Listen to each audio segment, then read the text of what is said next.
Bonjour. Après Pierre Macorlan, c'est un roman de Jacques. Oui. Qu'est-ce qui te porte vers ces œuvres qui semblent s'inscrire un petit peu dans une époque révolue? Que quand l'homme sera révolu, ces livres-là seront révolus. Et pour moi, ils ne le sont pas tant qu'il y a un être humain sur Terre, parce que c'est ça dont ça parle. Je veux dire que c'est pas parce que les bateaux étaient en bois et qu'on n'a plus le droit d'en parler. Enfin, pour moi, ça n'a pas de sens. Dans les deux cas, c'est des aventures humaines et ça développe des thématiques autour de l'existentialisme finalement. Et donc ça, tant qu'on existe, il y a matière à en dire. Voilà. Comment est-ce que tu as adapté ce roman uniquement en t'imprégnant des mots et de l'ambiance créée par Jack London, ou est-ce que tu es allé chercher des informations sur ces Fauquier? Alors, en général, jamais je m'imprègne uniquement du livre. C'est-à-dire que quand je m'intéresse à un auteur à cause d'un livre, je vais m'intéresser à d'autres livres de lui. Mais je vais aussi m'intéresser à sa vie, mais je vais aussi m'intéresser aux auteurs que lui aimait. Enfin, voilà, je prends ça dans les largeurs et c'est des voyages que je fais finalement. À travers Macorlan, j'ai découvert les influences de Macorlan. J'ai découvert les enfants de Macorlan. Enfin, je veux dire par là, c'est des grands voyages en littérature en général. Et en imagerie, pour le coup, chercher des bateaux, de la documentation, effectivement. Pour les Fauquier, c'est très dur à trouver. En France, très dur à trouver en France parce que la France n'a pas eu de pêche aux phoques. Donc j'ai eu beau aller à Fécamp au musée de la pêche, le Terre-Nova, mais eux c'est la morue, la morue et la morue. Et personne n'était en mesure, même des conseils que j'ai pu chercher auprès d'anciens pêcheurs du grand large, d'avoir des renseignements là-dessus. J'étais même me renseigner auprès de le musée de la marine de Biarritz, où chez les Basques, il y a eu énormément de chasseurs de baleines. Et oui, et à peu près autant que les Bretons ont navigué sur toutes les mers du monde. Et là aussi, en rapport au conservateur et tout ça, il n'a pas pu me renseigner. Sans doute aurais-je pu avoir des renseignements au musée national de la marine à Paris. Encore que ça aurait été des documents sur de la pêche américaine, russe, japonaise, parce qu'en fait, et Norvège. Mais j'ai pas été jusque là, parce qu'en vérité, cette histoire de chasse aux phoques n'est qu'un prétexte. Et je me suis dit, bon, c'est quand même très très bien décrit dans le roman de Macorlan, parce que Jack London, parce que Jack London a fait ça.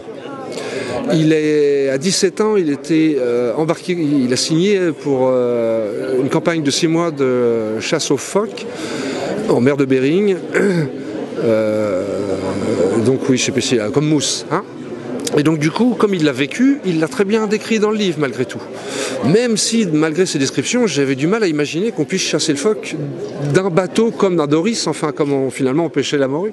Mais finalement, ils le tiraient au fusil, donc ils avaient besoin de chasseurs avec des fusils à bord de bateaux. Enfin, étonnant. Et franchement, j'ai posé la question beaucoup, dur à trouver. Finalement, j'ai quand même beaucoup d'enseignements dans le livre de London, et d'autre part, c'est jamais qu'un prétexte. C'est pas le sujet de l'histoire. C'est pas comment on fait pour chasser le phoque. Non, rien à voir en fait. L'histoire parle tout à fait d'autre chose. Donc finalement, je me suis dit qu'en adaptant, je verrais bien les manques que je peux avoir de ce point de vue-là. Et il se trouve que ça m'a pas manqué, puisque en quelques images, je montre ce qu'ils font, mais j'ai pas besoin de rentrer dans le détail exact de la réalité de la chose, puisque ça n'a pas lieu dans l'histoire et c'est pas non plus une aventure réaliste. Ça ne m'intéresse pas vraiment le réalisme de toute façon. C'est un deuxième album qui a pour toile de fond la mer. Ouais. On perçoit comme un premier second rôle. Elle a vraiment son importance, et toujours son importance, je pense, au niveau de l'histoire. Est-ce que c'est un élément naturel avec lequel tu as beaucoup d'affinité? Visiblement oui. Je ne le savais pas forcément. C'est comme une rencontre un peu fortuite. Alors bon, dans mes débuts, déjà avec le bal de la sueur, il y avait un caboteur avec deux espèces de débiles punkoïdes. Une autre époque. Mais bon, j'ai dessiné et ancré la mer déjà à l'époque. Et donc j'ai regardé les dessinateurs qui, à mon avis, la faisaient bien déjà à cette époque-là.